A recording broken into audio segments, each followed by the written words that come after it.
Have you ever looked at a stranger and felt an overwhelming sense of familiarity? Or stepped into a place you've never been only to feel like you're returning home?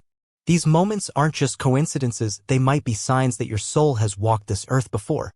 Everything you are today, your instincts, your deepest fears, your strange attractions, even that unexplainable talent you've never trained for, could all be echoes of another life. What if your current life is just one chapter in a much older, much more mysterious story? This isn't about superstition or fairy tales.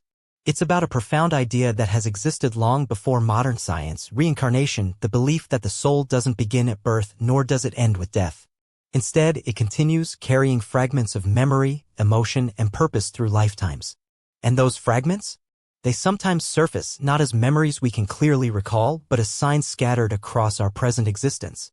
You might not remember who you were before, but your soul does. And if you pay close attention, you'll begin to see the clues. So today we're going to explore 9 powerful signs that suggest you've lived more than once. These signs are not always dramatic.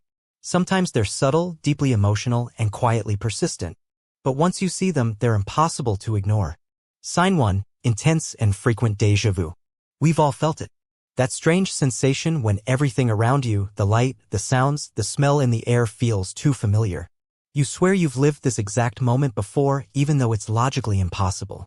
Many people dismiss déjà vu as a simple brain glitch, a misfiring of neurons. But those who have experienced it intensely know it runs far deeper. It's not confusion. It's recognition. A flicker of something old breaking through the surface of now. Some believe it's the soul remembering flashes from another life seeping through the veil that usually separates our past existences from our current one. These aren't random or meaningless.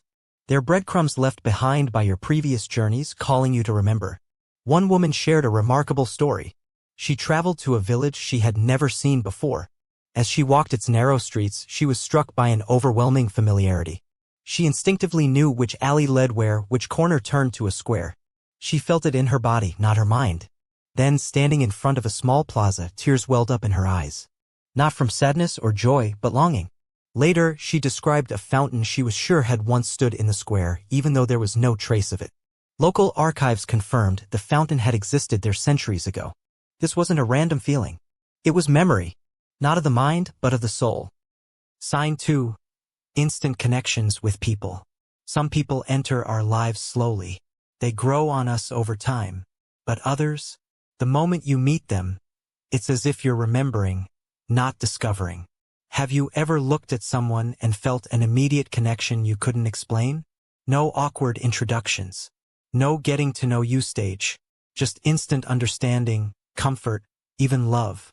This is what many call a soul reunion. These are people your spirit may have traveled with before. Perhaps in a different life, in another form, in another place. Lovers, friends, even rivals. Souls tend to find each other again. And when they do, the bond is unmistakable. I've witnessed this. 2 people meeting for the first time, yet interacting like lifelong friends.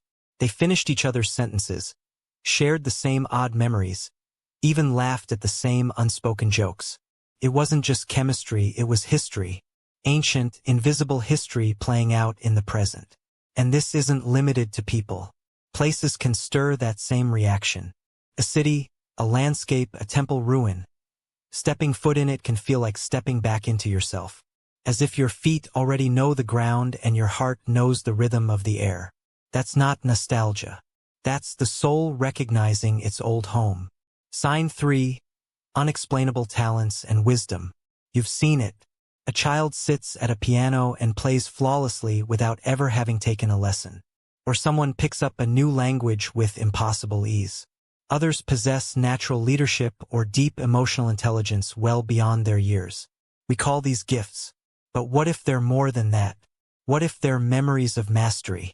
When we live many lives, the knowledge we gather doesn't always disappear. It lingers, etched into the soul. And sometimes, when the moment is right, it resurfaces. My own sister, Letitia, was like that. At just 8 years old, she drew faces with incredible emotion and detail. No one had taught her. No one knew where she had learned it. When we asked her how, she simply said, "I just feel it and I draw." As if the technique lived in her fingers, waiting for her to grow into it. Whether it's artistic, intellectual, or even spiritual wisdom, When something feels innately yours but has no logical source, it may not be new at all. It may be something your soul already knows how to do. Sign 4. Vivid dreams or spontaneous memories. Sometimes it comes at night. In a dream so real you wake up breathless, with a place you've never seen before still glowing behind your eyelids. You see yourself in a different time, dressed in ancient clothing, walking unfamiliar streets that somehow feel like your own. Other times, it happens in the middle of the day, a flash of a memory that makes no sense. A scene in your mind that you know didn't happen in this lifetime, yet carries the weight of reality. These aren't just dreams. They're echoes, past life imprints that slip through when your mind is most open. During sleep, meditation, or even a quiet moment of reflection. They often carry intense emotions, or sensory details that seem far too vivid to be imagined. One woman wrote to me once about a recurring dream she had. In it, she lived in an old coastal village, wearing simple linen robes, working at a small market. The dream returned over and over, always with the same faces, the same place, the same tasks. She assumed it was just her imagination until she stumbled upon historical sketches from a distant region. Her jaw dropped. The layout of the village matched her dream exactly.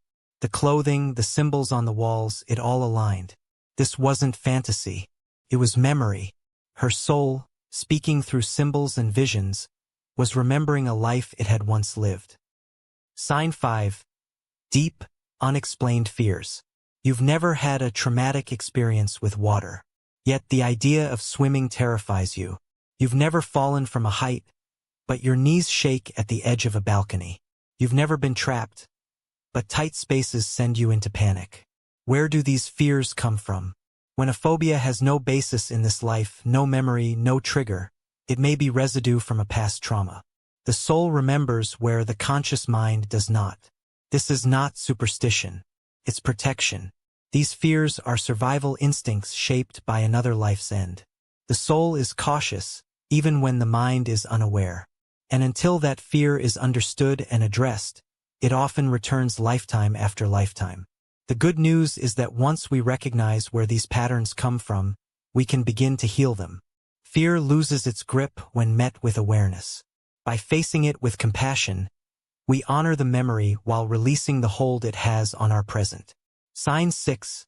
Fascination with certain eras or cultures. Some people are inexplicably drawn to a specific historical period, the Egyptian dynasties, medieval Europe, ancient Japan.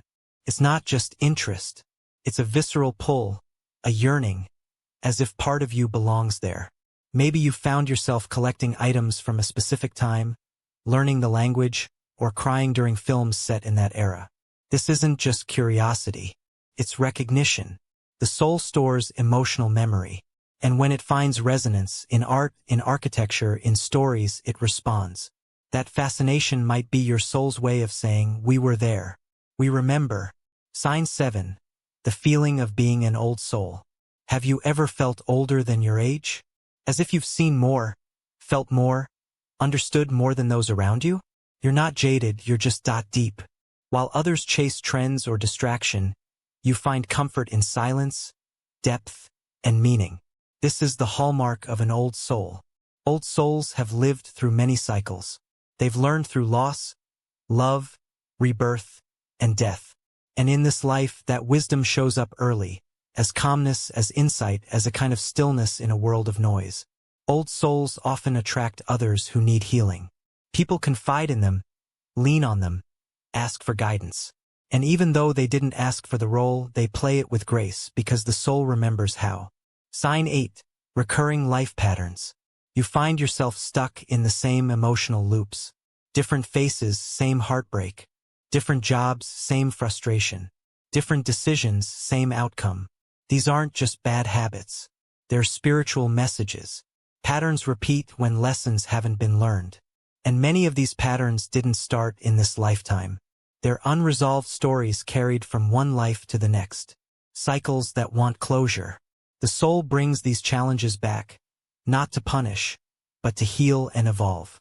When you see a pattern repeat, ask not why is this happening again, but what am I being invited to understand? The moment you do, you begin to break the loop. and with it, your soul begins to rise. Sign 9. The search for something more. Even with all the comforts of life, there's a longing, a hunger that material things can't satisfy.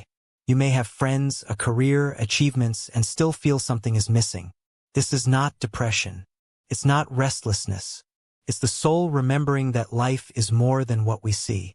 The search for meaning, true meaning, is a sign of a soul that has lived many lives and now seeks integration. These people turn toward spirituality, introspection, or the pursuit of purpose not because they're lost, but because they know something greater exists. That pull you feel is not emptiness. It's memory. Reincarnation is not about fantasy. It's about understanding the deep, invisible layers of who we are. These signs are not meant to convince you of anything. They're meant to awaken what you already know deep down, that you've been here before, and your soul is still writing its story. So now I ask, which of these signs speak to you? What parts of you feel older than time? Listen closely. Your soul is speaking.